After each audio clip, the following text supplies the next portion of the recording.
I'd been gone barely 12 hours. A quick overnight haul to drop feed at my brother's cattle ranch in Milford, when I returned to find my quiet farm transformed into a chaotic HOA pool party. Pool noodles littered my zucchini patch, a flamingo float was snarled in my tractor's wheel, and Vanessa Reed stood knee-deep in my pond, clinking a wine glass like she'd just claimed the deed. My private land not near the HOA's domain, but dead center on my property where my goats graze, my ducks paddle, and I fish to escape the world, was now a circus. A rented DJ booth thumped pop hits, strangers cannonballed into the shallows, lawn chairs and beach umbrellas sprouted like weeds, and a man in a Speedo rode an inflatable dolphin, while VYing at me like I was the intruder. At the heart of it, Vanessa, HOA president, strutted in a floppy hat and oversized sunglasses, her smug grin gleaming. I parked my truck, too stunned to shut the door. "Hey, neighbor," she chirped, as if she hadn't turned my sanctuary into a tacky resort. "Hope you don't mind the weather was too perfect, and your pond just begged for a party." I stepped forward, voice low. "Vanessa, this is my land. This pond isn't HOA property. What the hell are you doing?" She laughed, that rehearsed chuckle she used to silence board meetings. "Oh, don't be a grump. This is a community event. An old map shows this pond's on a shared easement common space now." She handed me a creased Google Earth printout, a neon line scrawled around the area. No signatures, no survey stamp. "Vanessa," I said slow, "this isn't legal. My deed, my survey, every document proves this pond's mine. Always has been." She waved me off. "Lighten up. It's just water. We're not hurting anything." Right then, a kid's cannonball nearly flattened my prize koi. A stray dog tore in my compost pile, and an SUV's tires crushed my carrot bed. I wanted to roar, call the sheriff, or hurl their coolers into the muck, but I turned back to my truck, fury simmering. I wasn't starting a brawl, not yet. That night, after the music faded and the gatecrashers left, I surveyed the wreckage. Beer cans bobbing among reeds, burger wrappers jammed in my fence, wet towels piled by my shed like a locker room. I snapped photos of every tire track, every plastic fork, every abandoned flip-flop, then called the sheriff, zoning office, county clerk, anyone with authority. Most were sympathetic but toothless. No permits existed, no permissions granted, but no one could stop an HOA mob claiming rights. By morning, Vanessa had doubled down, staking a laminated sign by the pond. "Crestwood Pines, HOA Community Pool. Swim at your own risk." My jaw clenched. She was branding my land as hers. The HOA newsletter followed, a glossy spread titled Summer Splash Spectacular, with photos of strangers lounging in my rocking chairs, kids DVYing off my oak stump, and Vanessa toasting, captioned, "Our pond unites us." Our pond. Rage boiled, but I didn't yell or text back to her smug messages about community spirit. I had a better plan. One involved VYing a friend named Hank and his pig farm 2 miles away. Those pigs loved water, loathed strangers, and didn't care where they left their mark. If Vanessa wanted my land as her pool, she'd meet guests who played by my rules. At dawn, a hoof print in the mud by the pond felt like a VY Tory. I'd spent the morning rigging extension cords from the barn, mounting a trail cam, and plotting like a general. Vanessa had claimed my land, posted signs, and partied without permission should learn what trespassing really meant. I VY sighted Hank's farm that afternoon. He was hosing down a massive sow, grinning through the spray. "Need that favor I owe ya?" he asked, sensing trouble. "Got those wild hogs from last spring?"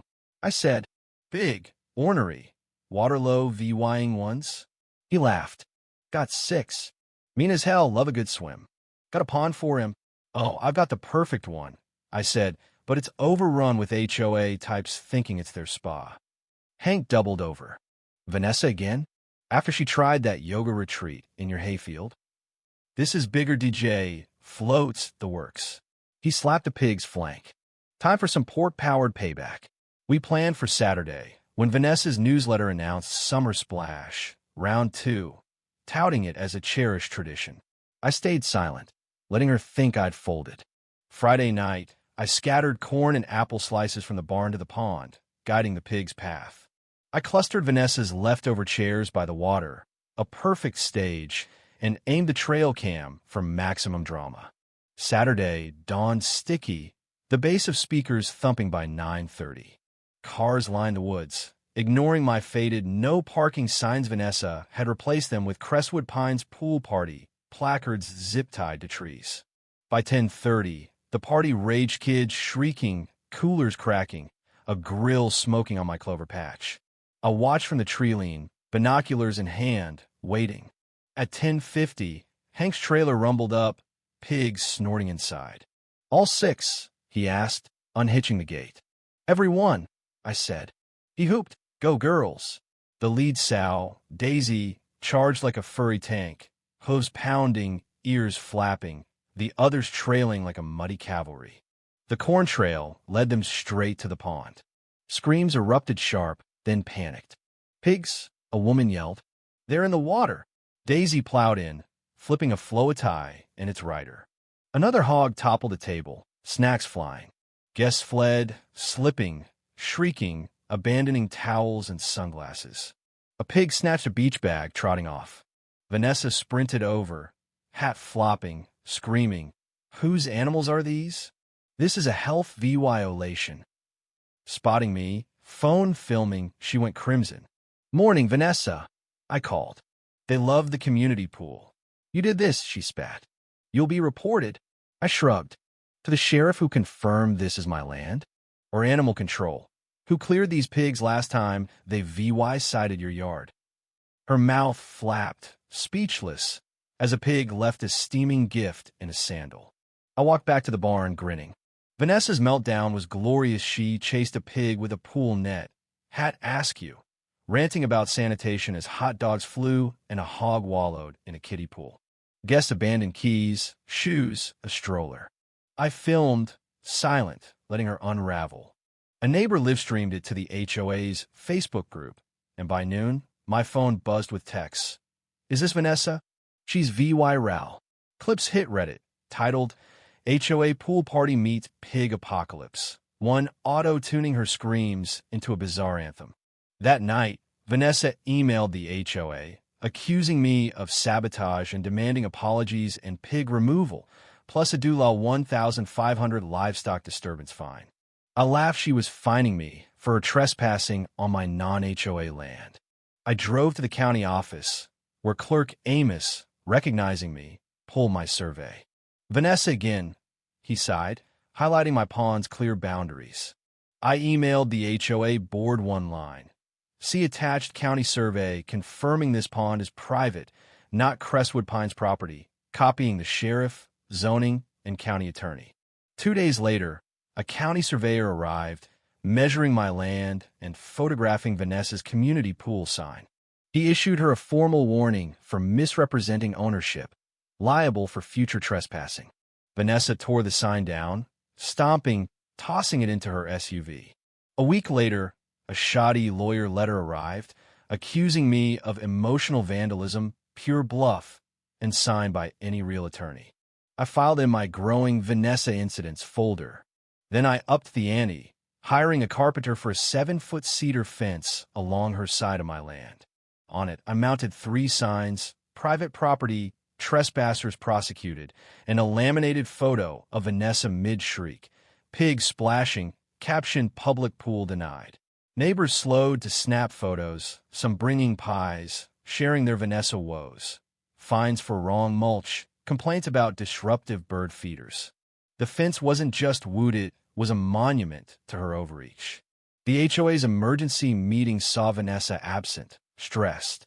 The board scrubbed the pond from their records, apologized for missteps, and replaced Vanessa's event chair with mild-mannered Ruth, who banned off-site events. I rallied neighbors fined for minor infractions like unapproved mailbox sesto vote Vanessa off the board. The pig VY Deo fueled a landslide VY Tory. Days later, a note in my mailbox confirmed it. Vanessa resigned from the HOA. No explanation, just her signature. I read it thrice, a quiet triumph. I spent the next week restoring my pond-draining muck, clearing cans, refilling it with clean well water. It was grueling but healing, the the frogs and dragonflies returning. Saturday, I hosted a small cookout, not an HOA spectacle. Just neighbors who'd backed me, plus Hank with a cooler of ribs. We grilled under the pines, kids in VY, Ted, one skipping stones. A deputy, off-duty, laughed about the pig pond incident becoming county lore. "You're a legend," he said. I shrugged. "Just want my land." That night, I nailed a final sign by the pond. Daisy's Haven, private by in VY Tatayan only. No threats, just cheeky defiance. As fireflies flickered, I sat on my porch, peace restored. Vanessa still lurked, her curtains twitching, but her power was dust.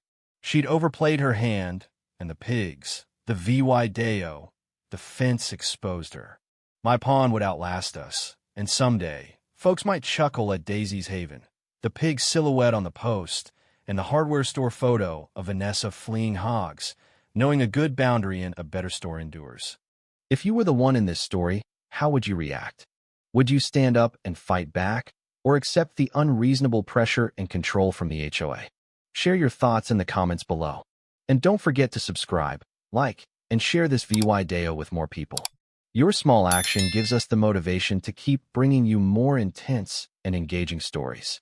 Thanks for watching, and we'll see you in the next VY Deo.